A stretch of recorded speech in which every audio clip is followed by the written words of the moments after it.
Hey developers, S&P Global is hiring for the associate software engineer role and the work location is Hyderabad. Talking about the required qualification, bachelor degree in CS information technology engineering or related field. Here is not mentioned, but if you are fresher or 0 to 2 years of experience, you can apply for this role. Means 2023, 24, 25 can apply for this role.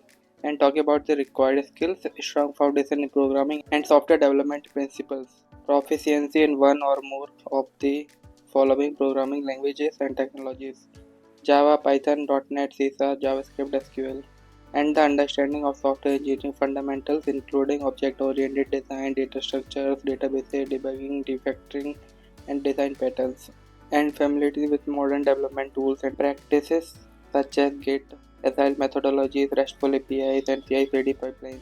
Knowledge of cloud platforms, AWS, Azure, GCP is an advantage. So these are the required skills and qualification, and here is the key responsibilities you can read here. So end this video, apply link below in the description, and hit a like button, do comment and subscribe Skillyer for more job updates.